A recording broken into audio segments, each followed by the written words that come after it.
Okay, every year people ask me what they should get their swimmer for Christmas, and I always tell them the same thing. Get a pair of drag socks made by Aquavolo. It's the perfect stocking stuffer for any swimmer. Honestly, there's no simpler training tool to build power in the water than a pair of drag socks. Go to aquavolo.com and use the code BRETT, B-R-E-T-T, at checkout and save 10%. I'd like to introduce our newest sponsor, Swim Angelfish.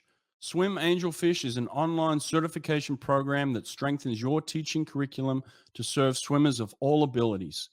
Swim Angelfish will prepare you and your instructors with the skills to teach swimmers with autism, physical disabilities, anxiety, sensory and motor conditions, and more. Learn to teach skills faster and with more comfort with Swim Angelfish. Apply for an Only Alpha Pool Product Scholarship and receive up to 50% off your certification.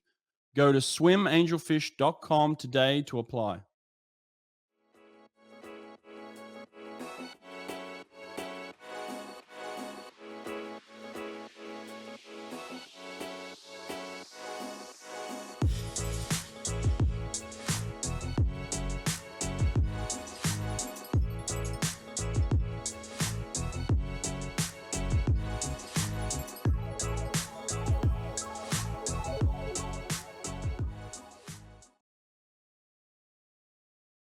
Looking to host your first swim meet or replacing an old timing system?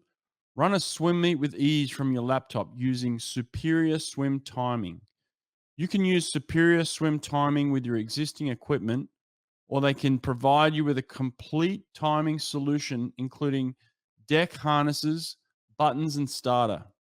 SST is fully compatible with Hy-Tek and Team Unify, as well as Colorado, Daktronics, and Amiga touchpads. Go to superiorswimtiming.com to learn more, and be sure to tell them I sent you. Event, heat, lane, name of swimmer, times and places.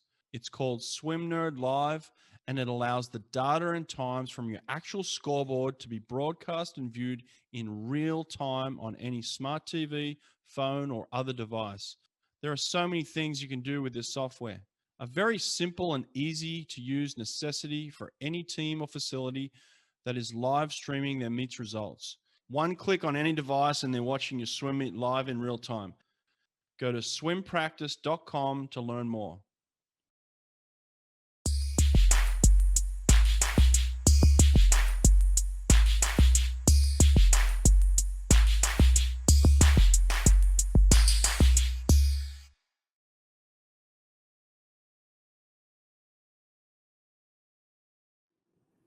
All right, I think we're on. Bobby Guntoro, welcome to the podcast, mate. How are you?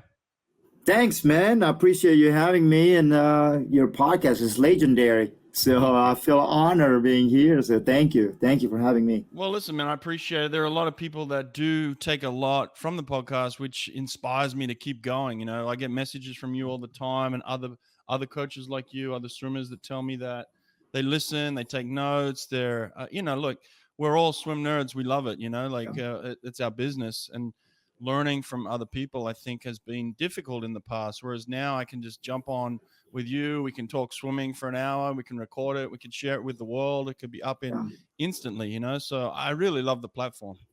Yeah, I mean, it is because, I feel like, this is your podcast is the first podcast that's from the swimming mindset that when you interview people, it really gives me as a swim nerd more, just educational and from a different mindset instead of from a media standpoint. You're really from a swim coach to a swim coach, and you're talking, and you're very successful. One of the most successful coaches in our sport of all time. And you understand, the elite level swimming, you understand the world, and having you talking to different people is really, it's a really fresh, and it's been awesome. Like I listen to your podcast every time I drive from my house to my pool, and my pool to back to my house. So it's just like a different, I always just I never really have time to just sit down and listen for,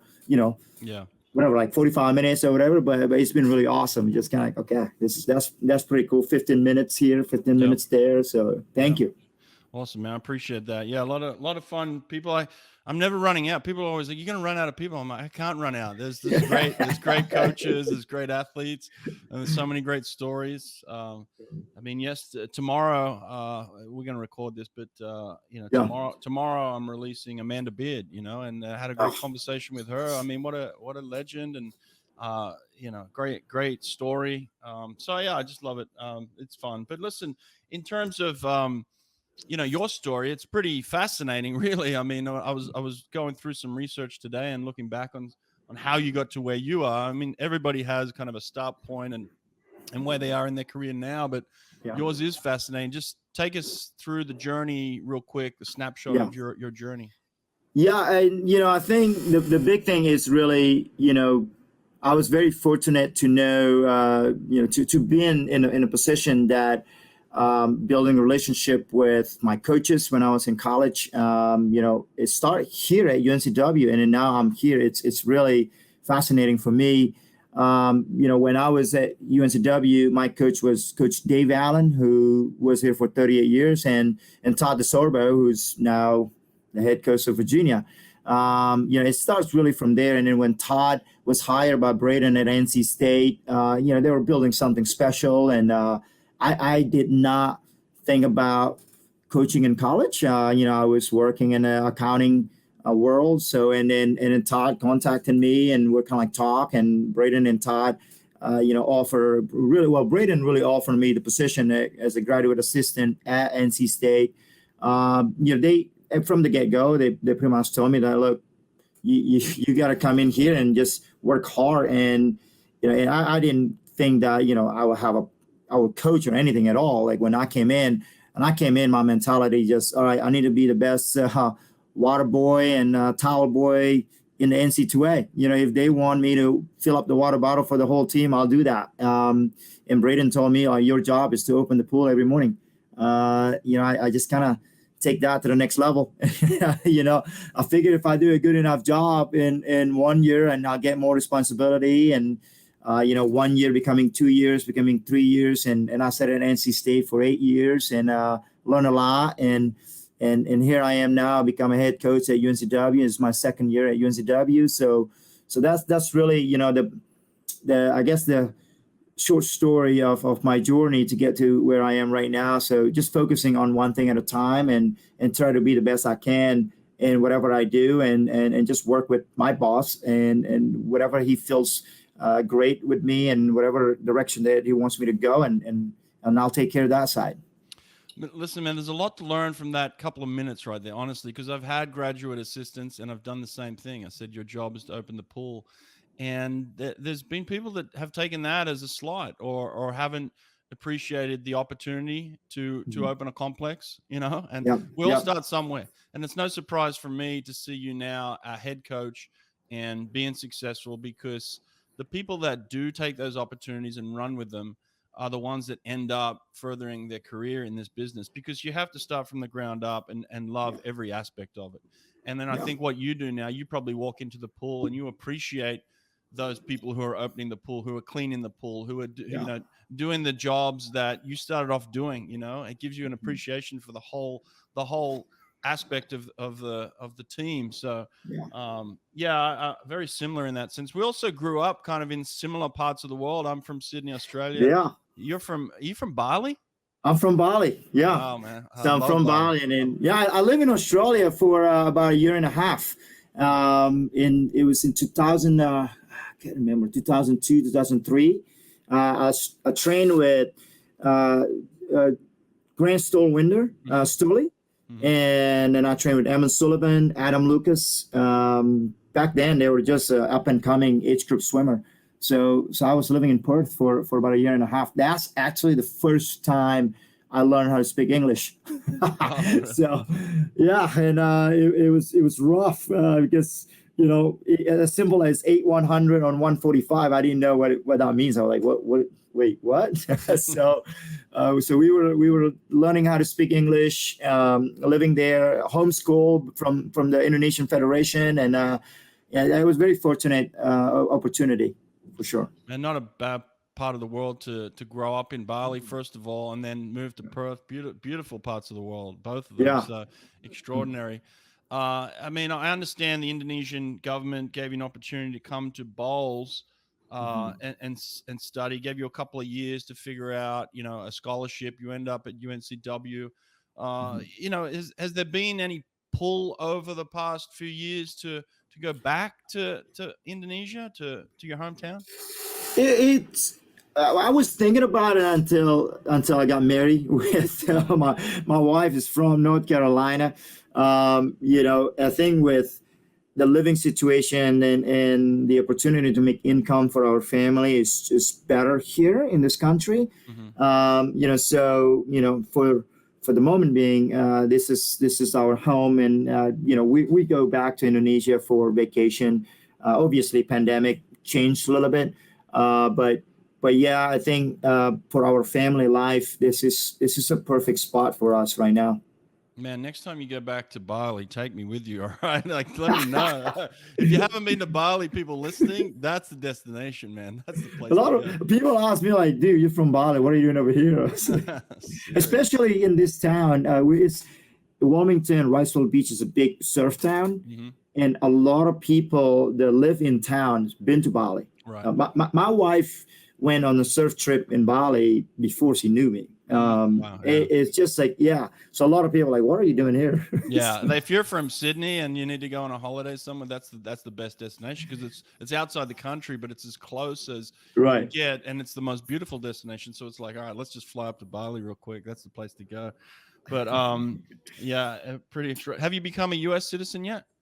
Not yet. We're in the process of that. Okay. Yeah. Right, yeah. We're in the last minute, like the last part of a green card. So we're in the process of switching citizenship. Yeah, I went through that process. Got that done in 2009. I went through that, so I'm kind of glad I did all that. Yeah, it's nice to kind of just walk through customs, and they're like, "Oh, welcome back welcome back to your country. Thank you very much. No more strip searches, you know." Yeah, I love it. Well, listen, man, just tell me a little bit about your program, where you're at now at UNCW. Yeah, it's you know, I try to put it this way, where you know, a lot of people, well, not everybody, but I personally love historical home. So I kind of put an analogy of UNCW as a historical home, where, you know, if you don't take care of the home, you know, it's not going to take care of itself. So, you know, really last year when I came in, you know, my accounting background, I just do a lot of auditing of what we can do better as an organization, from the very top as coaches. How can we collaborate better? And then kind of really drive down to the student athletes, and how do we move forward, and, you know, not only enjoying where we live, but at the same time, you know, it really is, I like to call that, if you go to UNCW, it's an experience, because you may not have another shot to live nearby the beach. However, at the same time, you know, it is a Division I, so I want to make sure that we learn, and not so much as swimming, because swimming, I expected everybody to come in and get a best time, right? I think if you know that, everybody, you go to college, you should get a best time. So we kind of take another level, that, hey, we want to focus in on what life lessons do we learn. It's a blue collar school. I talk a lot about hard work is our foundation. You know, if we work hard, we may not be successful, but if you don't work hard, we're definitely not going to be successful. So really finding the balance between, you know, really work hard and understanding and what we're trying to accomplish in and out of the pool, and how to build a program that really with that focus, and at the same time, you know, make them realize that we live in a little paradise. So making sure that, hey, we'll take them out for yoga on the beach once in a while. Like today's is off. Really, they're done after this morning after 8:30. They're done for the rest of the day, and they're not coming back until tomorrow afternoon. So I told them, like, hey, go to the beach. It's going to be 70 degrees today. So, and they do that, and they go out and they study on the beach, or they just grab a coffee or go to lunch, sit on the beach and eat lunch. So we're very fortunate where we are. But that's kind of like where we are, I think, right now. We're trying to learn about one another and take it beyond swimming. And then on the swimming side, I mean, we know that we're focusing on trying to do the ordinary things very, very well. That's where we are right now as a program. So really good streamline, technical, and just not doing the cute and fun stuff. Just really focusing on, hey, just focus on the ordinary things. So for the month of September, we literally, every single time they push off the wall, I call it the 2-4, 2-3, 2-2. And every time they push off the wall, I just really doctrine their brain as like, every time you push out, you got to glide for 2 seconds. And if we take a look at, we're doing in the middle of the hard set, we're not gliding for 2 seconds. I stop everybody. Hey, stop. Let's refocus. You're not gliding for 2 seconds. I don't care if you think you're going faster without gliding, but that's where we are as a program, just really building foundation. Man, it's funny. Yeah. Like I do swim camps all around the country myself now and teach and talking to young kids. And you think you have to skip over the streamlining because it's the most basic concept. And yet every single camp I'm spending 20, 25 minutes working on gliding and streamlining. Yeah. I'm like the best in the world are working on this every day. Trust me. I'm not picking on you as a 14, 15-year-old. I'm telling you that the best in the world do this every single day. And if they're not, they need to. They're trying to get better at streamlining and just reinforcing it. It's a skill that can get overlooked really quickly. And it's also one of those skills that people will eliminate out of their repertoire very quickly. Like, oh, I've got to start swimming. I've got to make the intervals. The fastest way to make the intervals, just get up and start swimming. No, the fastest way to make the intervals is actually to hold your glide longer. Hold your glide. Yeah, exactly. I mean, well, Eddie Reed's on your podcast say, what he saw in what you asked him, what is he looking for in recruits, and he says streamline. When you go to practice, if he goes to practice and you see a recruit just not doing streamline during practice, he stopped recruiting them. So it's coachability and really just the elite of the elite focus on the fundamental, and I think that is fundamental. I want to talk about more of the fundamentals in a second. Just going back to the program real quick, I'm going to plead ignorance. I know very little about it. So is it fully funded? Is it men and women? How many people on the team? How many coaches on the staff do you have? Do they train at the same times? Talk me through just like the snapshot of the program. Sure. We're a mid-major program. We are mid-major. Yeah, mid-major program means that we don't have.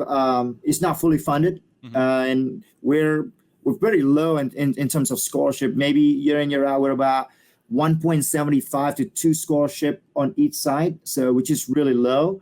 We're working to increase that scholarship amount.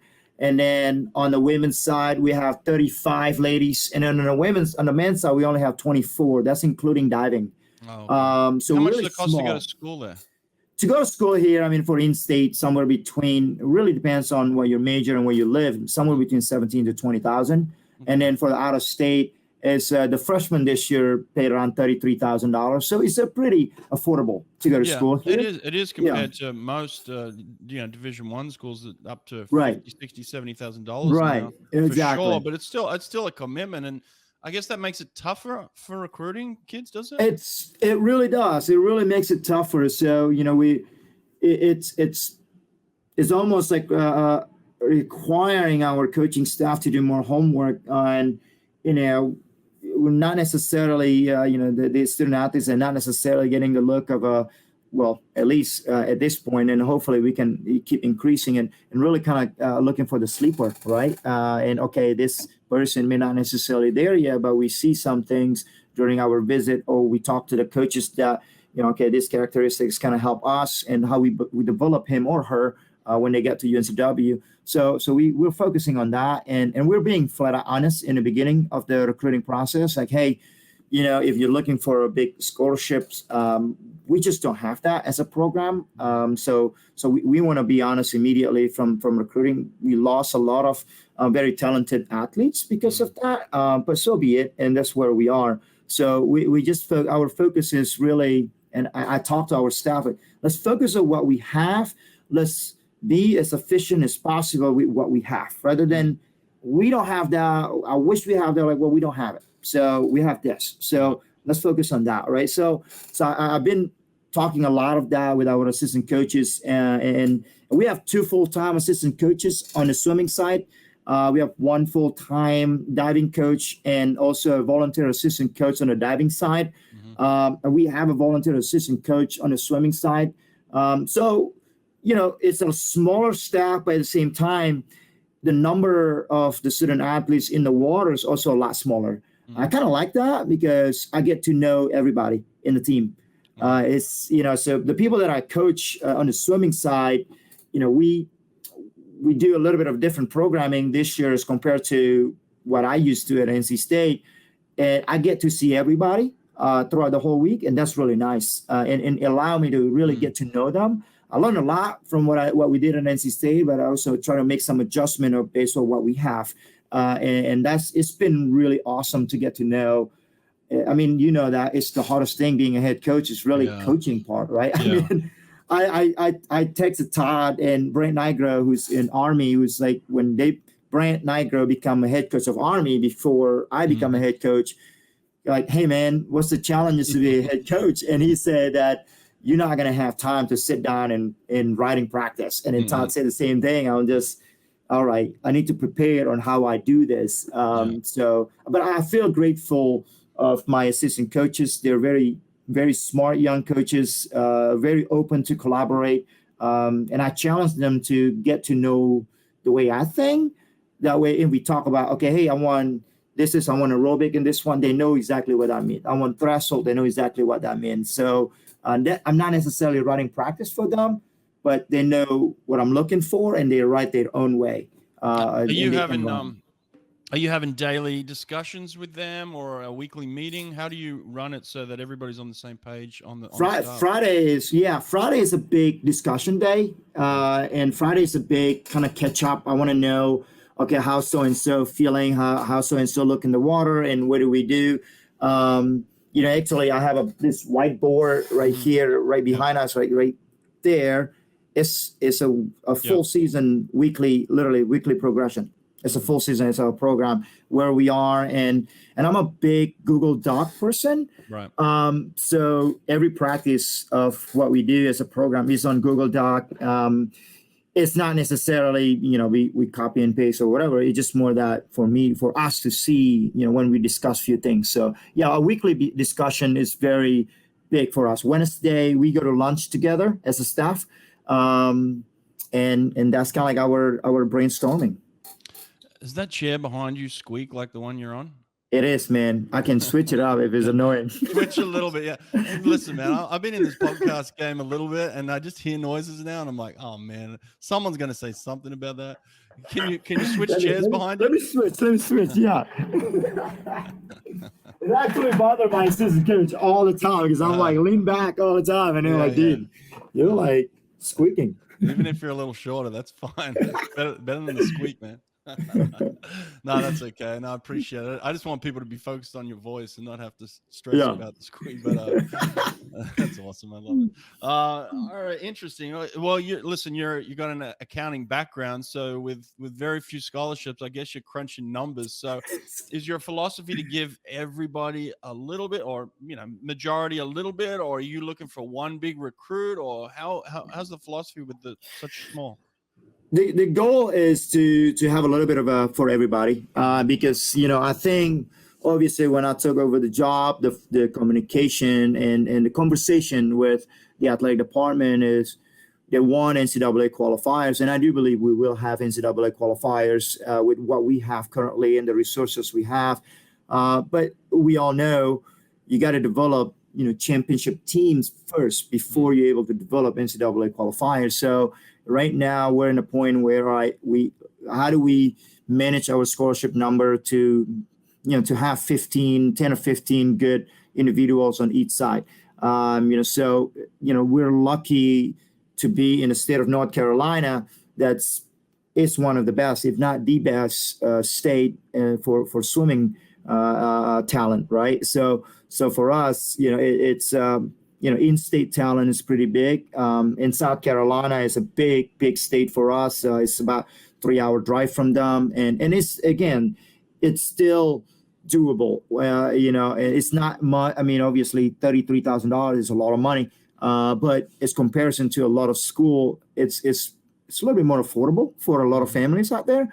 And there are opportunities to get academic scholarships. From the school standpoint, it is difficult because it's in a UNC system, and the standard is pretty similar as other UNC system program. But Brett, I mean, the beach is my scholarship. Yeah. I mean, I'm coming. 10 minutes. We're like one of the recruits that came back from recruiting visit. I was say, hey, so what are some of the things that you noticed that you expected something, but you actually, oh wow, it was like something different, Mm-hmm. So you say that, yeah, you told me it was like 10 minutes away from the beach, but it's actually 10 minutes away. I'm like, yeah, it is 10 minutes away. So that's a massive that is a massive draw, and especially over the summer. But I guess in a program like yours, are you still challenging your athletes to be year round, or are you at that stage yet? Or in a different way? I don't know. I kind of like to pick your brain as well on what your thoughts on this, because my last few years in NC State, I feel like I didn't do an honest job with some individuals that may qualify for long course meter, for one event, and might not necessarily a finalist in that particular event in long course meter, whatever competition that we go. But we're still focusing gung-ho on that one.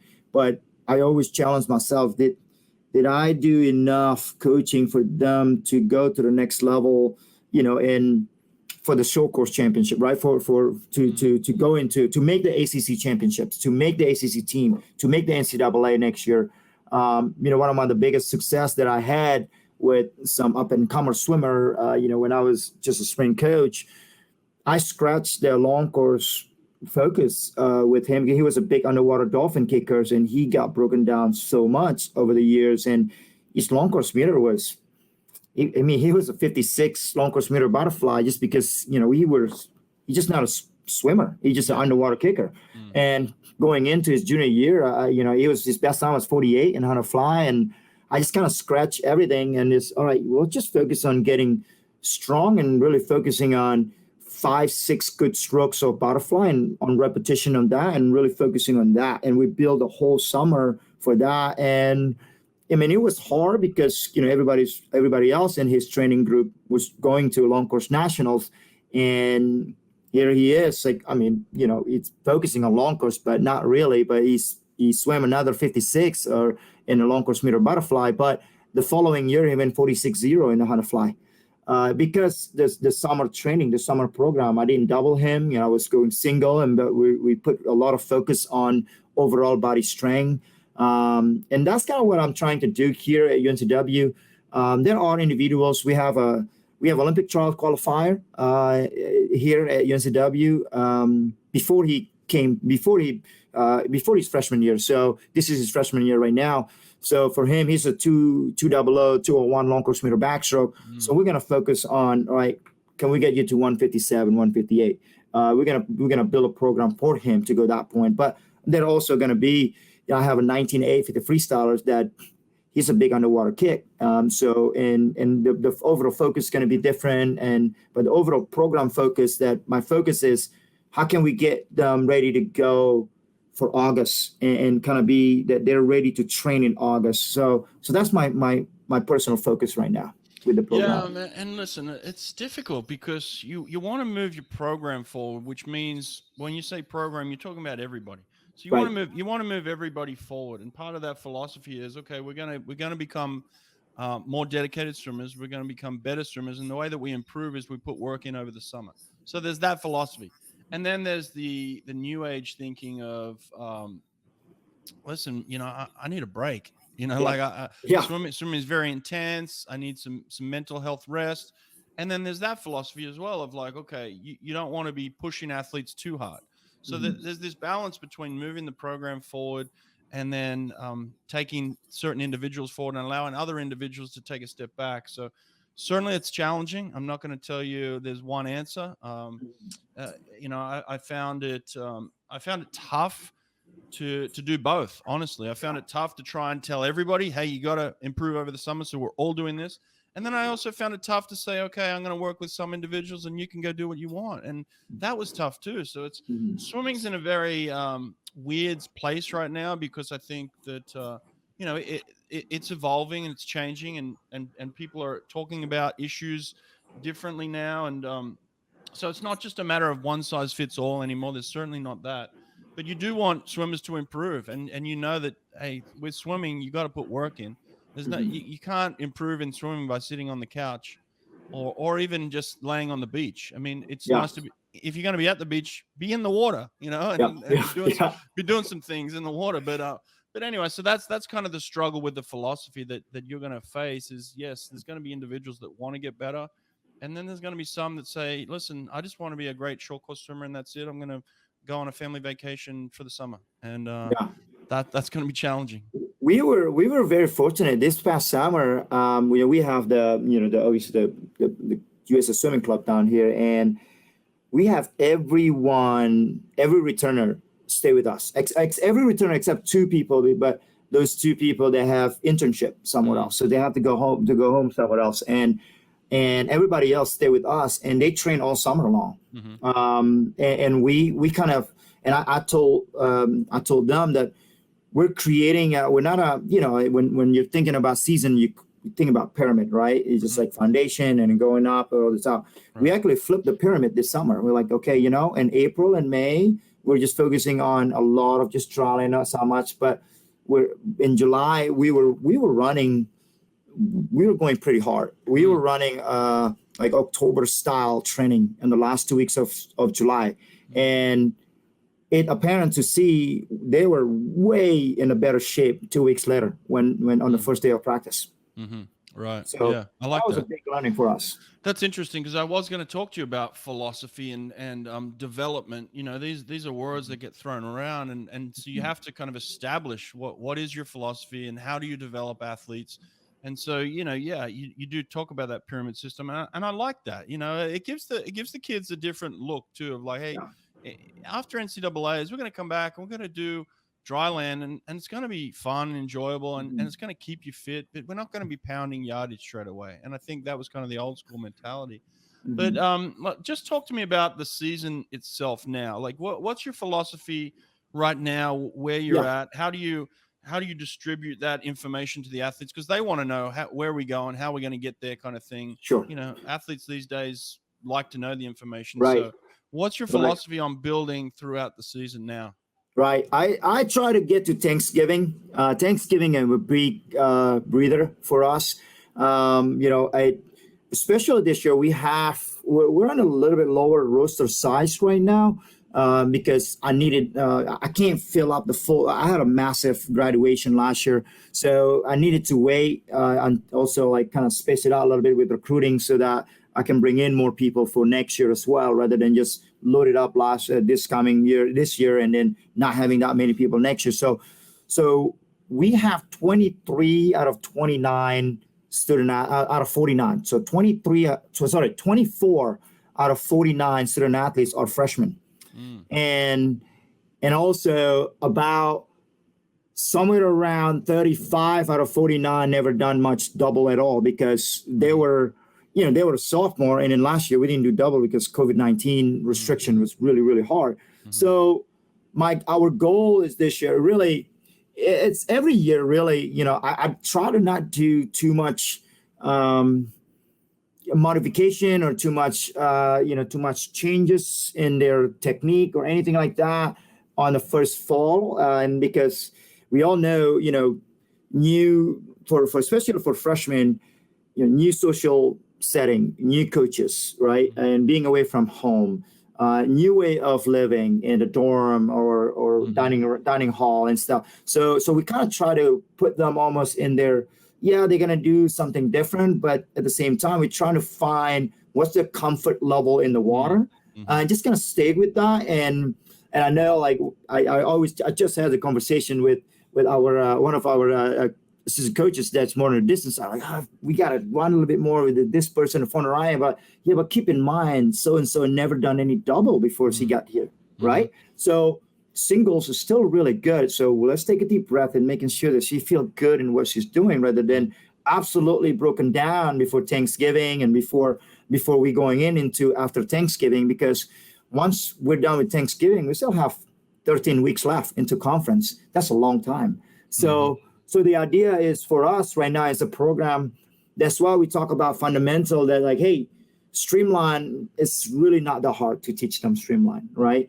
And we're managing their body. And when I'm not afraid to kind of like, okay, hey, let's pull back a little bit tomorrow because we'll be okay. We'll be doing some work in it. Like we've done some work. Typically Monday, Tuesday, Wednesday is pretty heavy with us because if we need to make some adjustment, we'll make adjustment in the second half of the week. So for us, that's where we are right now. Is the first 10 weeks of the season is just kind of like, get them in their comfort level with the newcomers and kind of, get them swimming fast with their, and I always tell them, freshmen come up to me like, Coach, can you say, hey, do what you know how to do it right now. Don't worry about that. You know how to swim. So do that for now. So, and we do make some adjustment, very minimum adjustment. So that's what we're focusing on. We're building up their capacity. And on the sprinting side, not necessarily aerobic capacity building up. We're focusing on building up their strength capacity in the fall. And our goal is to kind of give them a breather in Thanksgiving. And then we'll work on, and then we call it the 3 cycles of 4 weeks, after Thanksgiving. That is that first cycle of 4 weeks after Thanksgiving. That's when we're really going to hit the ground running. To really train and how we want to train. And that's when we make some adjustment because we also get to learn with them. Get to learn about them first, right? Because, 10 weeks is the minimum for us to learn about individuals. So by the time we get to Thanksgiving, we know how to coach them a little bit better. And therefore, whatever adjustment that we would like to make, it'll be a little bit easier for us because, we know how to talk to them a little bit more. So we're almost like 10 weeks is kind of slow down a little bit. We're doing some work, but there is the next level, but we're not there yet. So we'll let them kind of get comfortable in a way. And then we're going to hit them a little bit harder after Thanksgiving, between Thanksgiving and Christmas. And then from there, and it's just a championship prep right after that. Right. Then it's kind of like a mid-season racing prep, and then probably a taper after that. So right. The next kind of 8 weeks leading in. So that's good as well. How many athletes can you take to conference? We have 20, but a diver count as a third instead of 2. So we probably take 18 swimmers and 6 divers, or 18 swimmers and 4 divers. On the men's side, probably either 18 swimmers and 4 divers, or 19 swimmers and 3 divers. On the women's side, we'll go 18 and 6. Our divers is pretty good on the women's side. So we're gonna need to bring 6 of them or 5 of them. So yeah. Nice. Let's dive deeper into kind of your sprint philosophy then. What have you learned over time that you feel is really valuable to your program? The Gatorade sprinting. You didn't watch that, did you? Absolutely. I was in school then, man. That was a big hit. Oh my God. I used to ask Todd DeSorbo what he did with us. That's another conversation. Oh yeah. As an assistant coach, you know what it's like as an assistant coach. You can kind of get away with things, as the head coach, you can't get away with stuff like that. But as the assistant, I didn't even ask that my head coach Richard Quick at the time if I could do it. I just did it, and then when it went viral, I had to apologize to him. I'm like, sorry, I didn't tell you about this. He kind of let it fly, but stupid, dumb, young assistant coach, No, it's I learned a lot from kind of having 2 combination. Grant Stoelwinder, and those of you guys who don't know who Grant Stoelwinder is, he coached Eamon Sullivan he broke world record in the 100 freestyle long course meter. Very, very bright coach, and he was very no resistance. He didn't even want me to wear any drag suit. He was all about body positions, very over speed minded, and heart rate minded. And so, I think that was very different when I came into UNCW with Todd. Todd was very power driven. So kind of try to mix back, a little bit of a, really develop my own thinking of how I should develop certain swimming. But at the same time, you're coaching people.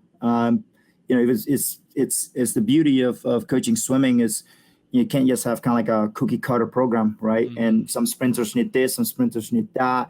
But high end speed, speaking, really resistance is slow and assistance is fast. So, and whenever we go in the weight room and when we go heavy or we do a lot of like resistance in the power axe or power tower, we're slow in terms of the racing wise. But, as we trying to gain the speed, we're going to gain more on a over speed work.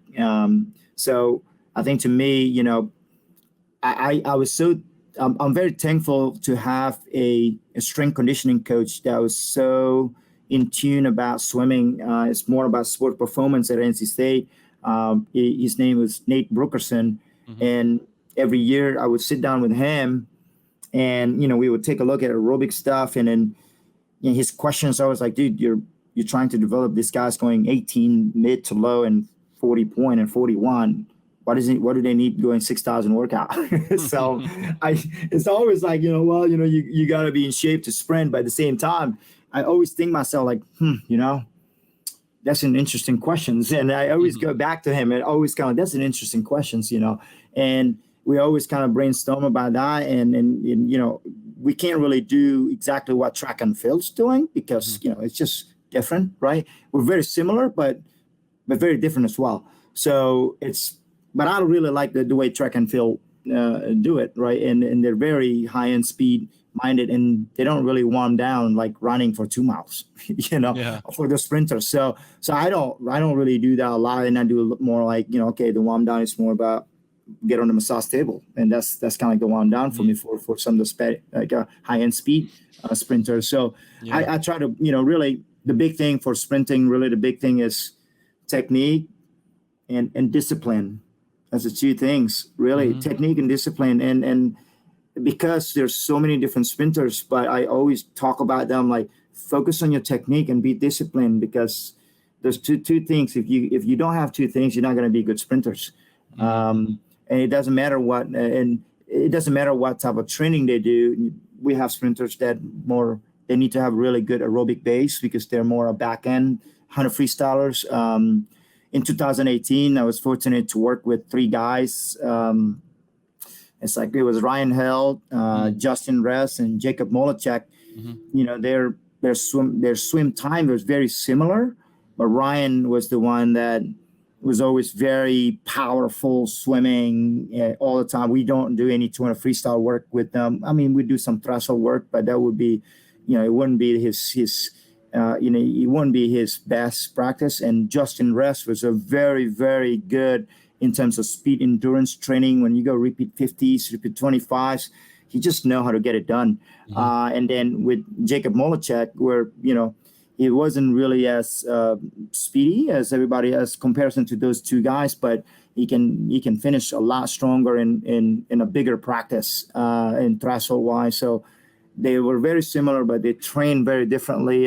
But in the end of the year, one of them went 41.0, the other one went 41.3, the other one went 41.5. So we were very successful that year, but it wasn't the same program. So 3 of those guys were doing the different programs. Yeah, it's interesting you say that. I'm the same. I had many sprinters myself who you would have to treat differently, based on their own makeup or their own, mental fortitude for certain things as well. So you had to treat them differently. You couldn't just lob all the sprinters in together for sure. But you were talking about track and field as well, and I've talked about this before in the past. But I had an experience back in I think it was like 2000 and before the 2004 Olympics. I got to spend a week with Maurice Green out in California. and with one of my friends, John Stephenson, invited me out there to come out and hang out with him for a week. And so I went to all his practices and got to watch and hang out with Maurice Green, who won the 100 in 2000. So one of the fastest humans on earth. But just watching them train and watching them, how they prepared. And I wrote down what you said, technique and discipline. That's what it was, man. The whole week was about technique and discipline. You know, they had fun in warm-ups. They would go through a dynamic warm-up for about 30, 45 minutes, you know, just playing and stretching and playing and stretching. And when it was time to go, man, it was go time. I mean, they did not mess around. It was discipline. It was technique, and then just a short cool down. So, but over the week, I learned so much about power and speed and discipline and technique, and it's kind of the same thing that you were doing is questioning, like, what are we doing? You know, like I grew up in a program like you. I know that you were at Bolles with Jeff Propel and you know, some other distance-minded coaches, you know, like growing up in a program, and you're 100 backstroke, 100 butterfly, and thinking, what am I doing $7,000 for? You know, I mean, I had the same thoughts. So like when you get a group of athletes like the three that you just mentioned, you start to think to yourself, well, I'm doing these guys a disservice if I just throw them in and smack them every day with $7,000. So you do feel a responsibility to be better. And so I was always questioning my sprinting capabilities of like, what am I doing and why am I doing it? And why am I giving it to them? Why am I asking them to do what I think they should be doing? And I don't even know why I think they should be doing it. It's because everybody else is doing it. You know, doing something just because everybody else is doing it, or it's always been done that way. So the questioning part is very important. One of the things I like what you do too, that I've seen on your Instagram, what's your Instagram, by the way? GuntoroB. GuntoroB. It's GuntoroB. Yeah. Give it a follow. I love that you share stuff. You share workouts. You share videos of them doing skill work, which I think is important. I think that's where it really comes down to that mental engagement that I see you do with your athletes, is getting them to think, especially on that low end aerobic type stuff where it's either a warm up or a cool down, something like that, where you're really challenging their brain to turn on instead of just slopping up and down the pool, you know? Yeah, it's really, I mean, that's one thing that I developed a lot. I was so afraid of not getting volume. It's just like swimming, right? I was so afraid in the beginning. And, you know, I think this is probably 4 or 5 years ago. I started on Thursday. I just call it the back to basic Thursdays. And we're doing power on Thursday. And we're kind of like, you know, it doesn't matter about I don't care about like how much volume I have, but I want to hit good, powerful push-off. I want to hit good streamline. I want to hit, you know, really good entry in the water. I want to hit a really good long technique before we get into the power. And it's like the other day, actually yesterday, we were doing some 100 speed work with some of the sprinters. They didn't do like on the warm-up. I ran them like a water polo warm-up. I just, you know, I ran them. I got 2 lanes, you know, with 8 guys, and I got to figure something out. And I have 15 minutes or 20. No, it's about 25 minutes with 2 lanes, and before I can spread out. So, but I want the body to get going, but not just swimming, you know. And we figured out we did some water polo, you know the water polo goalkeeper or something. They go up pretty high, and we do a lot of stuff like that. And it's just necessarily, and a lot of people, like, they ask me, like, what are we doing? I'm like, well, I mean, you're warming up your muscle right now, and you're learning new movement. And I'm trying to teach you how to do it. If you can, you know, accept the information and actually do it. Imagine that's exactly what you're doing when we are sprinting. And I tell you, and we talk about make some adjustment on your stroke. Is you're actually doing the same thing, or what you're doing in warm up, right? You're learning new things, and you're trying to tell your brain understand. Now you're trying to tell your body to do it. You know, if you can do it, simple stuff like that, you can continue to learn your brain and your body to adapt to what your brain is saying. So we do a lot of stuff like that. I love stuff like that. You know, I don't necessarily like to just go back and forth, mindless back and forth. Especially with the low end athletes. I mean, last year, last year, one of my 2 of our sprinters is big. They're big surfers. They just love surfing. On Wednesday was their pure recovery day, and was like 2 weeks before conference, and weather was really nice. The waves was really nice. There's some good wave out there. And I text them the night before, like, hey, your practice would be go out surfing instead of going to water. And they're like, Coach, really? Yeah, you just go out there, just go surfing, and that's your practice. And after an hour and a half, get out of there, and just kind of, that'll be it for the day. And, and then the next day they come in. I was like, man, that was awesome. They're just talking about the surf. They're talking about the swell, but it turned out, when they shave and tape, they swim really fast. They drop 7/10 in their 50 freestyle. And it's just a combination of, I feel like, how to get to know the athletes. And just like you say, different people need different things. I love that. I love the stuff you do in the water. I love the stuff that you allow them to do out of the water. I think it's awesome. I will say I found it a lot easier to do that as a head coach, as an assistant coach. As an assistant, I felt like I had freedom to kind of work this group and think for them and create workouts for them.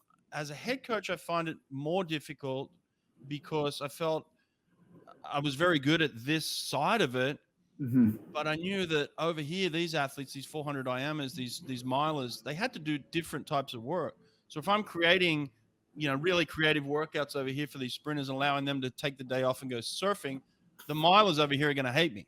Like you're a head coach and you favor these guys. Like favoritism came in a lot, and it became very difficult to believe in my own philosophies on the sprint side and also manage the whole team.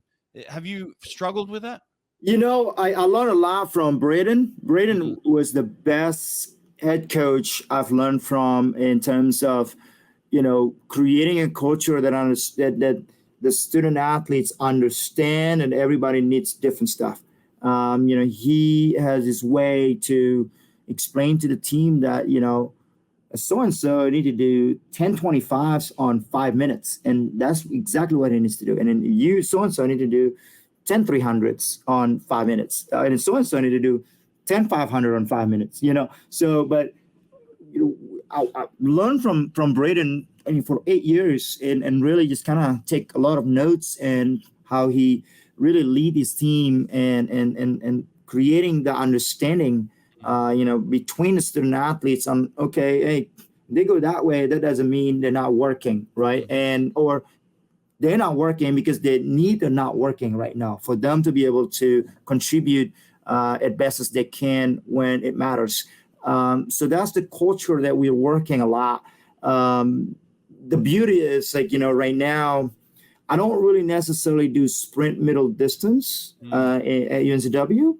So I created a training map with the coaching staff. And so each individual kind of has their, like a row, like, okay, the Monday morning they do this, Monday afternoon do this, Tuesday, Wednesday, Thursday, Friday, Saturday, also on.